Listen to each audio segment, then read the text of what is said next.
개인 투자자의 몰락. 개인 투자자들은 각자 나름의 기준을 가지고 주식을 매수할 것이다.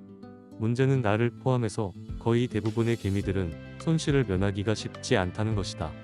나의 과거를 비추어 보면 개미들의 주식 투자 시작은 이런 식이다. 1. 가족이나 혹은 가까운 지인, 특히 사회초년생인 나에게 사회생활을 고작 몇 년 더 하신 인생 선배님의 주식 거래 얘기를 듣거나 신문이나 뉴스에 연일 상승하는 주식 소식에 주변에서 너도 나도 돈 벌었다고 하는데 나만 아무것도 모른다는 생각이 들 때 요즘은 가만히 네이버나 유튜브를 보기만 해도 이런저런 주식 투자 정보들이 넘쳐나고 당신도 할 수 있다는 그놈의 경제적 자유 이야기를 듣다 보면 보통 사람들이 투자의 유혹을 참기가 여간 쉬운 일이 아니다. 게다가 요즘은 월급보다 집값, 물가 오르는 게 더 가파르고 내 주위에는 보이지 않는 사이버 부자들의 영상에 초라해지는 내 모습을 보자니 가만히 있다가는 인생 큰일 날 것 같은 불안감을 느끼고 뭐라도 해야만 하게 만드는 것 같다. 사회 초년생인지라 부동산은 돈이 없어서 못하겠고 그나마 가능한 투자는 코인이나 주식인데 이 두 가지 선택지에서 강심장은 코인으로 가고 나머지는 상대적으로 안전해 보이는 주식판으로 들어선다. 주식이 왜 안전해 보이는가? 그 이유를 물어보면 대개 주식은 실체가 있는 기업이 있고 기업이나 산업에 대해 내가 잘 공부하기만 하면 좋은 수익률을 올릴 수 있다고 생각하기 때문이라고 한다. 그렇게 주식 투자를 마음먹고 시작해본다. 하지만 막상 이 판에 들어서면 그리 쉽지가 않다. 처음 주식 공부의 길에 들어서면 우리는 두 가지 주식 투자의 방식을 마주하게 된다. 바로 기본적 분석과 기술적 분석이다. 기본적 분석을 보자니 용어도 낯설고 이해하기도 좀 귀찮다. 차라리 그림으로 보이는 차트를 보면서 투자 판단을 내리는 기술적 분석으로 시작해본다. 서점에 가서 기술적 분석 관련 책들을 사고 유튜브로 차트 고수들의 차트 기법이라는 것을 익힌다. 차트 고수들이 말해주는 방법은 참 쉽다. 그런데 알려주는 대로 해보는데 내가 하면 그 얘기가 또 다르다. 이렇게 돈을 잃어가다 내가 등한시한 기본적 분석으로 눈이 돌아간다. 그래서 또 책 사고 영상 보고 공부하다 보면 기술적 분석에 의지하던 나 자신이 쓰레기 같은 회사에 투자를 했었다는 사실을 알고 놀란다. 이제는 이피즈, 로아, PER, PBR, 부채 비율, 유보율 등등 기본적 분석에 대해 알아가면서 내가 뭘 좀 알게 됐다는 우쭐한 마음도 가져본다. 그렇게 재무제표를 공부하고 마음에 드는 기업을 찾아 막상 매수하려고 보면 이제 차트가 마음에 안 들기 시작. 결국 이 두 가지 조건을 갖춘 기업을 찾아 별의별 검색을 다 해본다. 그래서 찾은 만족스러운 기업들을 매수하고 이제 올라갈 일만 남았다는 자신감도 가져보지만 지지부진한 주가를 바라보고 있으면 그마저도 며칠 가지 못한다. 결국 된다 하고 믿었던 주식은 점점 안 되는 길로 빠져들고 이제는 차트도 마음에 들지 않는 모양새가 되어 하루하루가 불안하다.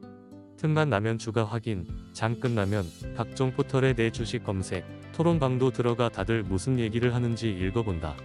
그러다 유튜브에서 전문가라고 일컬어지는 사람이 자신의 종목을 언급이라도 하면 무슨 소리를 하는지 내가 잘못 알고 있는 건 없는지 유심히 시청해본다.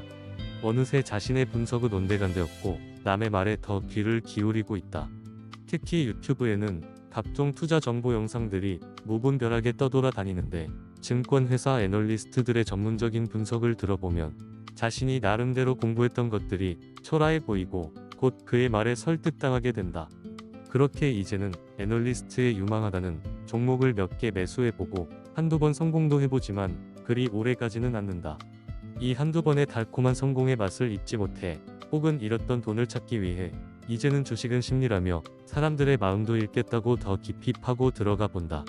주식 투자로 성공한 사람의 투자 방법 혹은 그가 추천해주는 종목을 듣기 위해 하루 몇 시간을 귀를 쫑긋 세우고 주식 방송을 듣기도 하고 돈 벌었다 하는 모든 방법들은 하나하나 다 따라 해보지만 결과는 매한가지.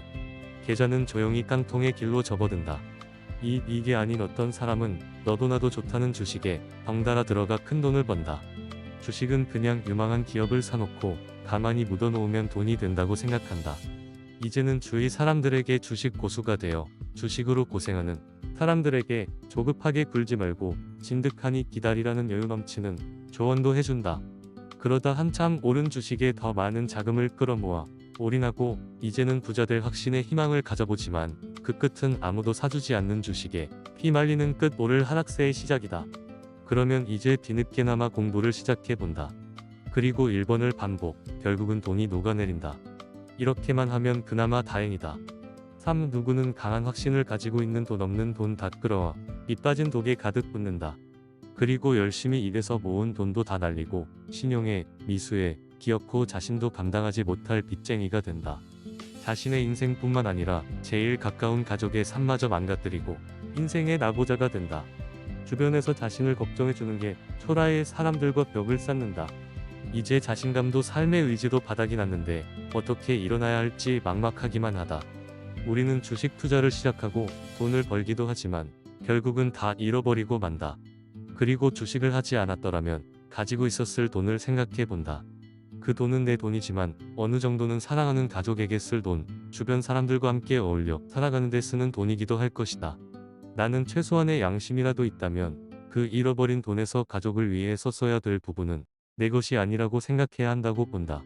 그래서 지금 주식이든 도박이든 투자나 투기에 무너진 사람이 있다면 자신으로 인해 피해 받은 사람들에게 그 빚은 갚아야 죽어서도 마음이 편할 것이라 생각한다. 그리고 그 빚을 갚는다면 자신에게 다시 살아갈 희망도 보이지 않을까.